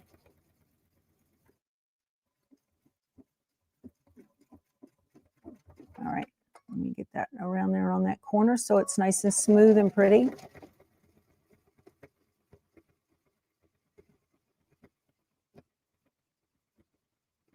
All right, coming up on the where I started. So let me zoom you in. All right, I'm coming up on where I started. Okay, my stitch right now is on a 5.5. Oh, my stitch length is 1.4. They said to increase that to, I'm going to switch it to a 2. I think they used a 3 on the Gloria horn. Does it say? Let me look here. 3.0 millimeter. So I went around the base on a tight stitch. There we go, 3.0. Okay. Tip the base at an angle as you stitch. Continue to coil and stitch the rope until 6 3/4 rows are stitched, ending at the top. So after the 6 3/4, so after row number 6, I'm going to stop up at the top before I start row number 7. Leave the project in the sewing machine with the needle in the down position. You wrap and sew the accent onto the tray. Ah, yeah. Okay, so there's the thing with that. All right. So I'm starting here now. So now I'm climbing up. I'm going to go right next to this. Okay. So I'm right next to it, kind of still flat. I want to sew those together. All right. Now I'm on to the second row. I'm going to raise it. Okay. I'm going to raise the bowl. Starting row. Whoa. Y'all, 3.0 is too big for me. I'm going to go down to 2. I'm going to raise it up. So I've raised the base up to where it's touching the machine almost. Okay.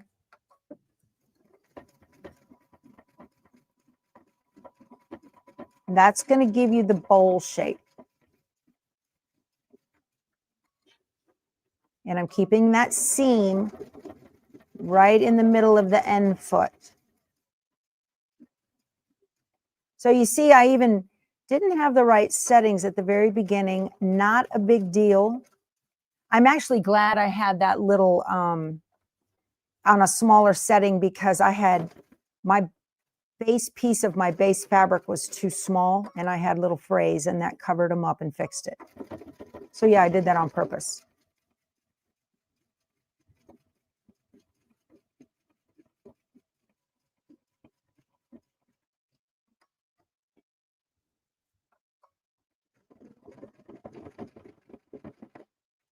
You want to keep those rope pieces together.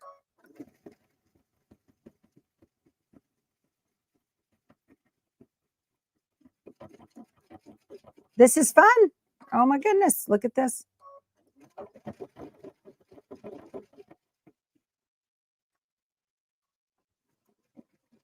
Starting row 3. Oh my gosh. Row 3. Now, they did say in the video I saw last night that if you make a boo-boo and you miss some spots and it's got a gap, you can, after you're finished, get back in here and sew these back on. Sew it back together. This is my first time doing this, y'all.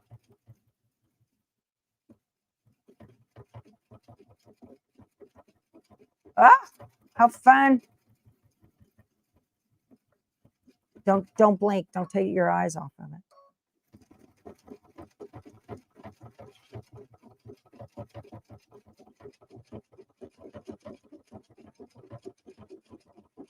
Okay. Oh my word. Okay, we're starting row 4 already. I'm more than halfway done. I got a gap. I'll go back and fix it. So that's why you don't want to start first with variegated thread. Until you get good at these, I would keep the thread the same color as your rope.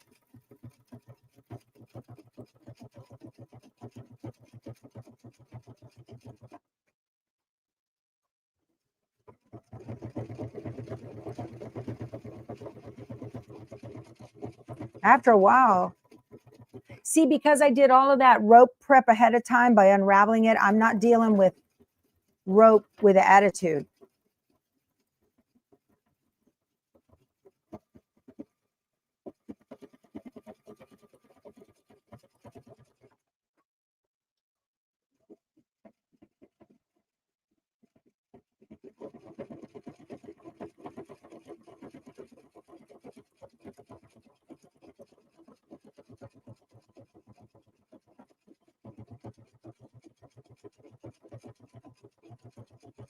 This is going through here pretty good.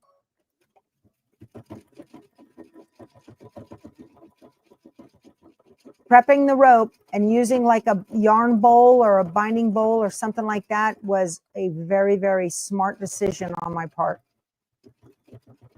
because I'm not fighting with kinked rope.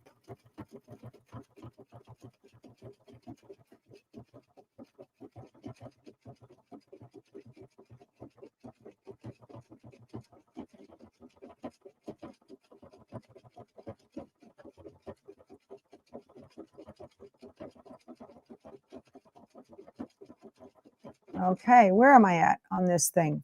I'm at, oh, let's see.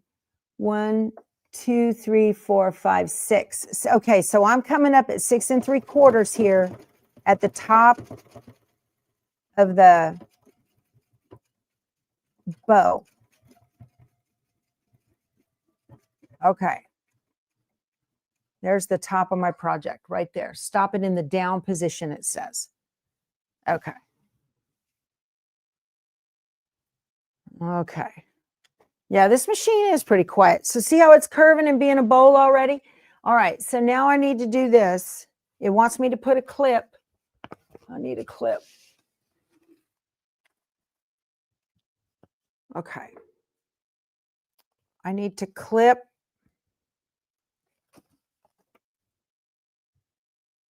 Let's see. So stop at the top.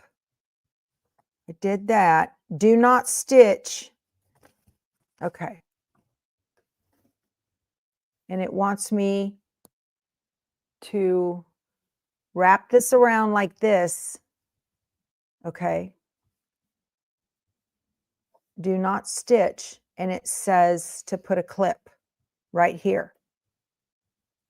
Okay, so I've got that clip. All right, so I stopped stitching at the top of the bowl, and I've given myself a little bit of room, and I've got a clip there to hold that on. Now, I'm going to take this accent fabric. All right, so the accent fabric goes with the fold at the top. Place the end of the rope accent fabric on the loose rope with the fold toward the top, right side down. Position the fabric in the V between the rope and the side of the tray at the clipped wrapping start point. All right, so it goes right here. All right. I see what it wants me to do. So right here, and the raw edge of the fabric is toward the rope bowl, not toward me. So I'm going to put the fabric right here, and it needs to go under the rope. So essentially, put your fabric right here like that and bring the rope around so that if it were being sewn, it would match exactly. It's a little finagly, but get it right. Yeah, like that. Okay. And then clip it like this. Okay. Now the fabric needs to wrap. I guess it goes under at an angle. Okay. Wrap the rope accent fabric around the rope, covering the raw edge of the fabric. Move the clip onto the fabric to hold it in place. All right. Fine. Read the instructions. Okay. I'm going to fold this like this around the rope, right? Kind of at an angle. Wrap the rope. That's what it wants me to do. Wrap the raw edge. And you have to go at an angle so that you can wrap the rope. Now there's a certain gap. Let's see here.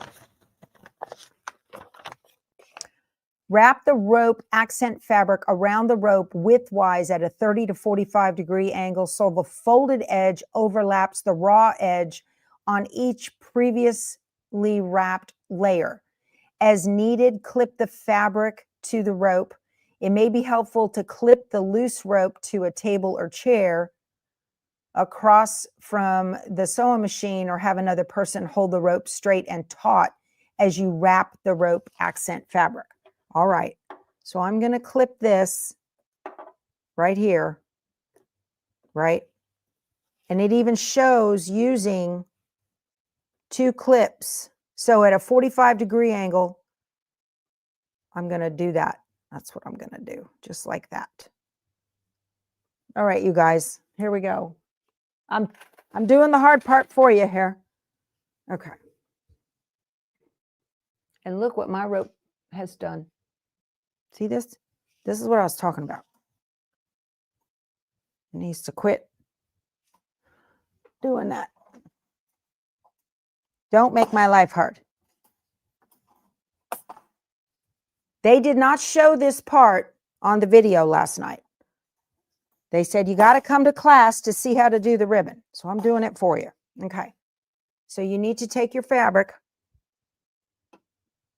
All right. So here is a 90 degree, the rope to the edge of the fabric. Oh, you can't see that. Okay.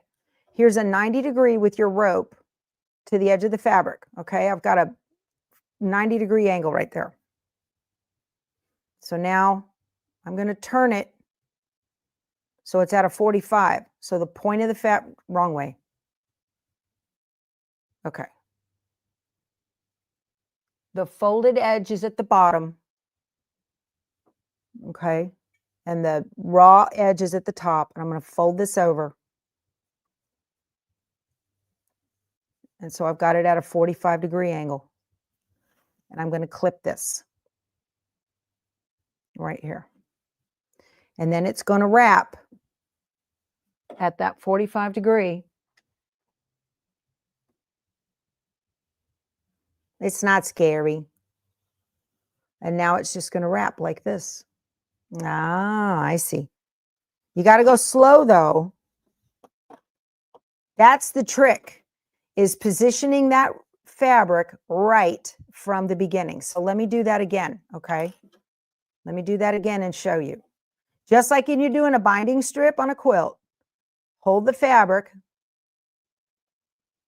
so that you've got a 90 right angle right here. And then, so this is the folded edge, right? You're going to take it so that the folded edge is down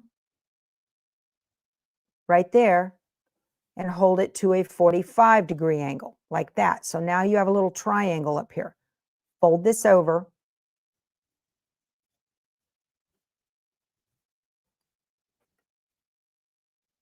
That's the trick right there. Get that out of 45 and fold it over. I kind of put the corner down in there and fold it back on itself a little bit and hold that there and then wrap this. And you're going to want to wrap your rope first before you get to sewing, okay? You don't want to be fiddling with this. And you don't want it, I mean, just continue to wrap at a 45-degree angle.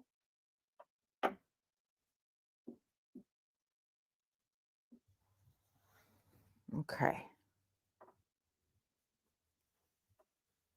Because if it's too tightly wrapped, you'll run out of fabric before you get around the bowl. You don't want to do that, right? Oh, look. Okay.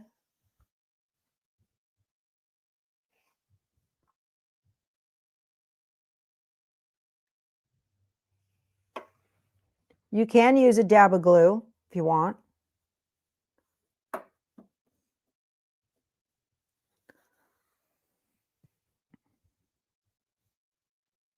You can get out that hot glue gun. I would have a disaster here if I was doing the glue gun on this.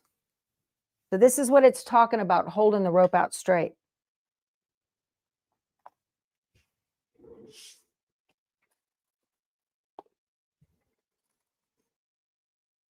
You're just wrapping the rope is all you're doing. That's all you're doing is wrapping the rope. And you want it to be smooth, you know.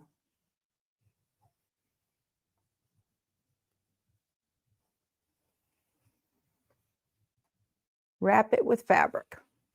Yeah, I saw a rope bowl that was very pretty. It left a gap. It was like with ribbon, and it had left a gap of rope. It was the yellow. It's from their monthly. The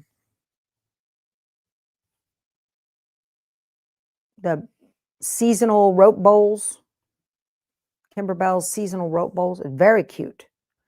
So it had yellow ribbon and white rope. Yellow ribbon and white rope. And it made a little stripe. It was adorable. Okay. This is what they're talking about here.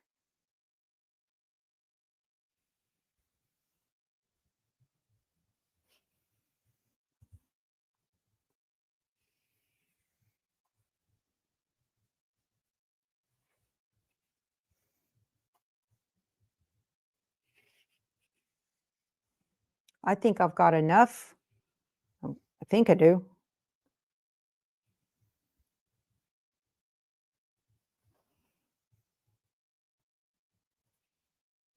Whoop, my little folded edge is trying to unfold on me. There. Pay attention that that doesn't happen, or you'll end up with spray. We don't want that. You definitely need a fabric that's got a small ditzy print on it to hide any kind of mess. All right, that looks good. Okay, that's what that was talking about as far as holding it. Okay, so now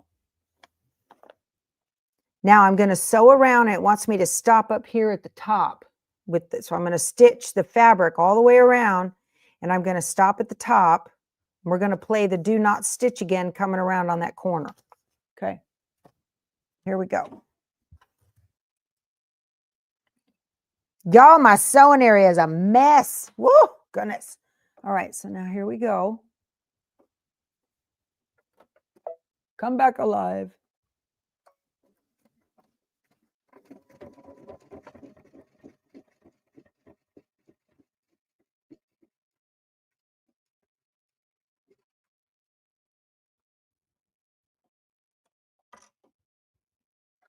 Hold this up. Don't forget to hold it up so it curves. What's in the way of my foot pedal here?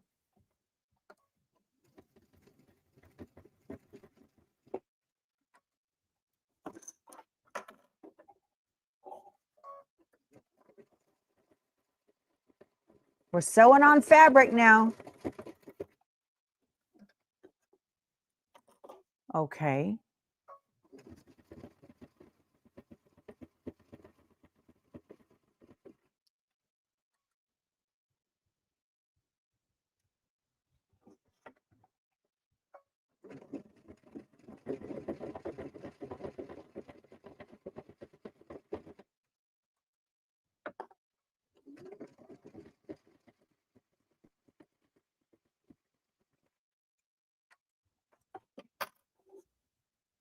I hope I have enough. I might have put my fabric on too small.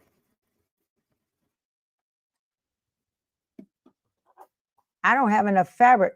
Look what I did. I don't have enough fabric to go around. I think I wound my rope too tightly. Now, what happens when you do that? Well, you get more fabric. Cut another strip, put it on there. Not the end of the world. Yeah, you could use a jelly roll strip. Where is my fabric for this thing? Let's see. It might still be in the... Yeah, I wrapped my fabric around it too small, didn't I? So, 2 ways to fix this. Unstitch it, which I don't want to do. Hold on, I'm too close. Where's my button for the... Here. Typical. So, it is time consuming. It's to give you something to do.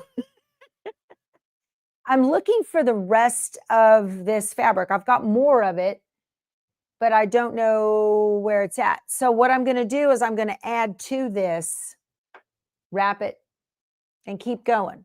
But I just got to find my fabric, and I don't know what I did with it. Is it in my Bella box? Because I had these at the same time. It even tells you, don't wrap your fabric real tight or you're going to run out. Yeah. Is this it? No. It's close, but not quite. That's the Bella box fabric. Not in here.